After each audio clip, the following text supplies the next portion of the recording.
It's funny how money changes situation.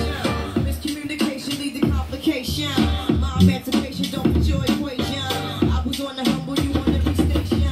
Someone play young love like she done. But remember not to game the one with the sun.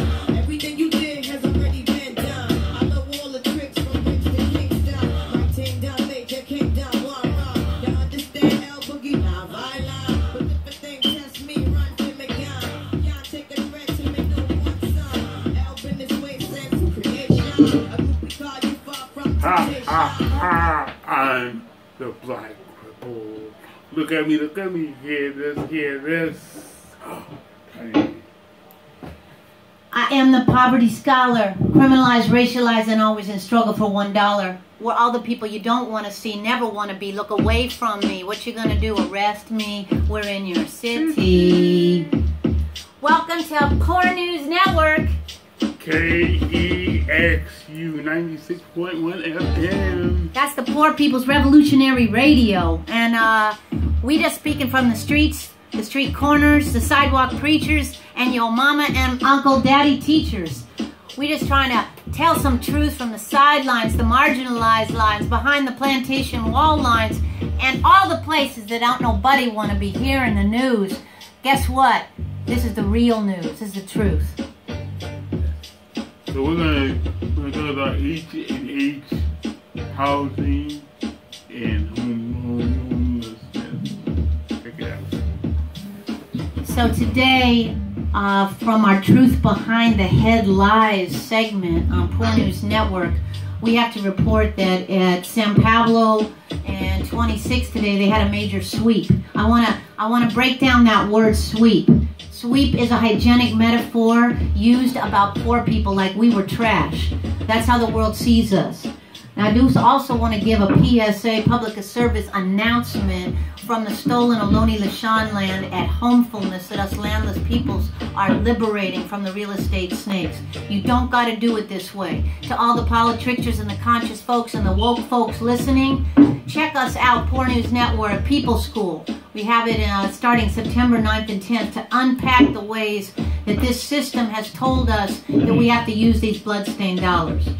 So we're going to talk a little bit more about this Mama Earth and destruction a little later in the program.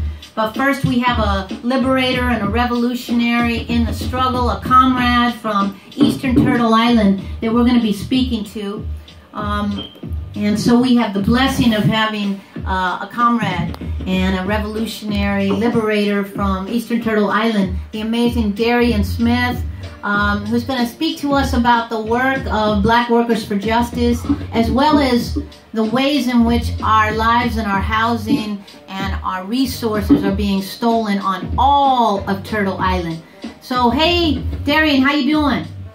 Hey, how y'all doing? Can you see me? Yeah, we can. You kind of look like you're running your own movie there, bruh. So me and Leroy had just talking.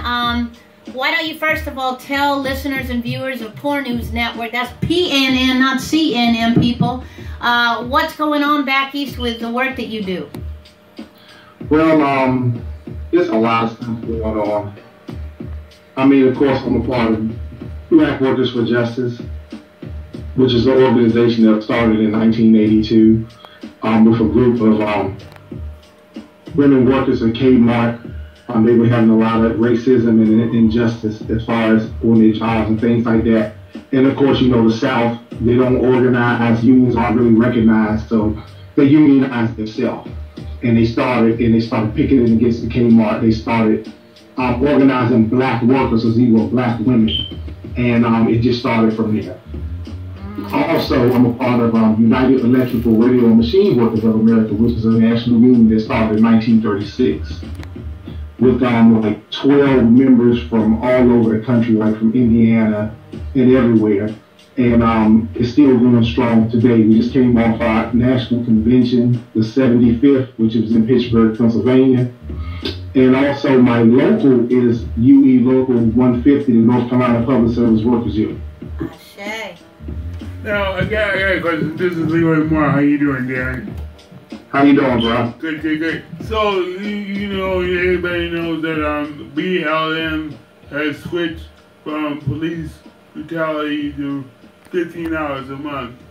Now, to tell us, you know, what is the issue with your work and that national work that's going on? I know for myself, being disabled, a lot of disabled workers get fired instantly, you know. I've been following this since, you know, the 90s. So, you know, what's going on new for you, and how do you deal with BLM coming into this framework? Well, you mean like $15 an hour union rights campaign? Yeah, yeah. Well, that's a national campaign that started off probably like maybe 2012, 2013, 14, I believe. And what it basically was, it started off with fast food workers. Yeah. And basically what it's saying is that $15 an hour adds up to maybe $30,500 a year, $31,500 a year, just to meet the basic needs of people who are working 40 hours a week and can't pay their mortgage or their rent. And they have to choose between groceries or paying the light bill or the phone bill or the water bill because they're only making $7.25 an hour, which amounts to nothing. Yeah. So that's, and also to unionize them because a lot of the states are becoming right-to-work states, which means that you have no protections. So that means a lot of states that used to have collective bargaining and stuff like that, they no longer have it. So, and also fast food workers never had it. Yeah. So it started off like that. Then it came to healthcare, home workers. Yeah. Then it went to daycare workers. Then it went to domestic care workers. So I mean, it's just a protection. It's like, okay, we have a right to live. We have a right to survive. We have a right to, you know, we're working. We have a right to enjoy our lives and not have to struggle check to check. So everybody needs to get into this national call. Because, I mean, you have a lot of people out here that's working, that's struggling. You have a lot of people working that's homeless. Like, we got to do a lot of homeless stuff out there in the Bay Area. Right. So, I mean, that's why it's a national struggle, why everybody's getting involved. So we want to have a series of conversations with you. We're only just going to be able to touch the surface tonight because we have about 2 more minutes. But could you tell listeners and viewers what's sort of the landscape of gentrification and displacement in Eastern Turtle Island that you're dealing with? Well, as you know, this is a national problem. It's happening all over the country. Basically what's going on is that a lot of the original inhabitants of these areas, whether it's here in North Carolina or in D.C. or in San Francisco or Detroit or Philadelphia or Florida or whatever in the country, what they're doing, they're taking the original inhabitants of their particular land and they're promising them, oh, we're going to make it better for you. We're going to upgrade your community. We're going to give you better housing and homes. But what they're doing is when they come in and they get these private contractors. Say that. You know, private contractors come in, and these private owners behind these contractors in the cities or the states or whoever makes those deals with them, municipalities or wherever you live, makes these deals with them and give them certain provisions. So when they come in, they do beautify the neighborhood. The neighborhood is great, but they price it out as such that the original inhabitants can't come back in. Shit. So you have a lot of people, you have a lot of what you call, I call it ethnic cleansing, because what they're trying to do, it's a class thing too. It's a separation of the classes, not only the races, but the classes. Right. Because you have your top 1%, your elite, then you have your poor workers. One of the things that's happening specifically here under this, government pimp code that they call RAD, is, which we call eradication, is the removal, is this removal, and what you beautifully call ethnic cleansing, because let's be real, it's poor people, peoples of color, out of our nature, our neighborhoods of origin where we've been for years and generations. Exactly. Right? But specifically, one of the things I've been hearing is in Baltimore and in some of the other cities, there's been literally buildings with over 500 residents being, given these fake Section 8 certificates and moved out. Exactly. Right? That's the same thing they're doing here. Now, most of us conscious folks, as I'm sure you're aware, is that Section 8's already on the that chopping block. Yes, it is. Right? Obama and his so-called neoliberal and the Clean-Tone and that whole crew set it up. And now, Trump, Chump, and his house, Ben Carson, is there to finally give it the final blow. I'm just wondering if you have situations with public housing the same way where you work it out. Well, of course. Let me give you an example. I'm going to use Durham as an example. Downtown Durham. Historically a great neighborhood inhabited by African American people. Maybe about 4 or 5 years ago, got regenerated, made it look beautiful, redid the buildings, redid the whole infrastructure of it. But the original people that were there never got back in. It's very orientated towards, I hate to keep saying this, but whites, and it is.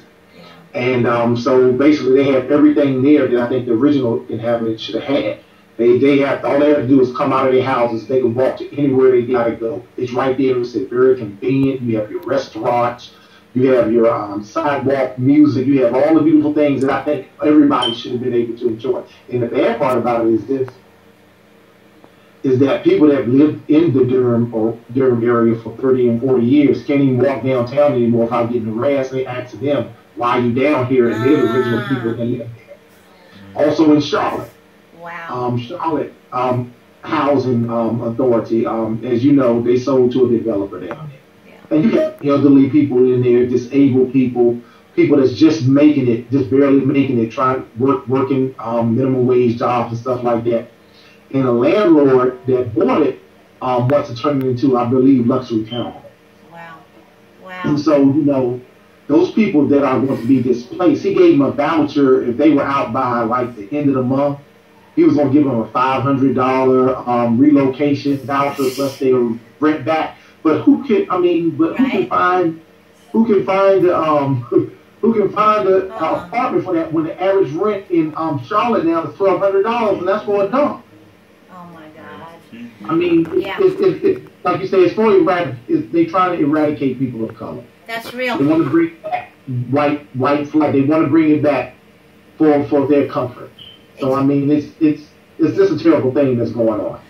And one of the things we're talking about in our theme today is once we out, right? Like my mama used to say, we don't necessarily move; we move into the cardboard motels. And so then they wonder, how are we going to solve the homeless problem? Well, that's funny. You just made the homeless problem. Right? Exactly. You're making a homeless problem. Exactly. Thank you. So let's make these connections. When we kicked out, pushed out, displaced, and gentrified, we don't have nowhere else to go. Right? No, they don't. And, exactly. Right? And that's what we end up. So we're going to continue to have a conversation with you, bro. You're a comrade and Poor News Network affiliate out in the back eastern Turtle Island. Could you just tell listeners and viewers how to find out more about the work that you're doing, and any last words you want to say this particular conversation? Well, as you know, Tiny, do you have the Freedom Manifestos that I sent you? Yeah. Could you show the people? I don't have them on us, but we will show them for sure next time, for sure. Yes, we're trying to get back the Black Liberation Movement, all people of color from all over the country. If you could distribute those to your people, for sure. And all the information is on there. But also, if you want to learn about Black Workers for Justice, they do have of course, web page, and also Black Workers for Justice is also on Facebook. Also, BWFJ, Black Workers for Justice. You can find us on Facebook, and also UE, United Electrical Radio and Machine Workers of America, and also other. Can I mention other places too? Go ahead. Okay, of course, Poor Magazine, everybody knows who you are. You have Project South, you have Corporation Jackson, you have the Highlander Center, you have all those places that you have, Durham for All, you have PACT, which is Police and Accountability, which is in Raleigh. You have a whole lot of things. You have, of course, NAACP. You have, okay, one thing I do want to mention, Reverend Brother Gatewood is starting his SKU campaign, and it Stop Killing Us. And you can also find him on Facebook or whatever. Also, you have Repairs of the Breach, the Poor People's Campaign with Reverend Barbara. And so it's just so many people that you can tap into. Okay. But don't forget, Black Workers for Justice. Okay. Look us up. We're doing great work. Hey. So next time when we talk, we should really talk about the universities, because they are gentrifying the neighborhood too. Duke University there is taking up large pieces of property. We saw that all through the East Coast. So, yeah. For sure. We love you, Darian, and we'll talk soon. And keep up the strong work. All power to the people. All right, my sister. All right. Peace. All right.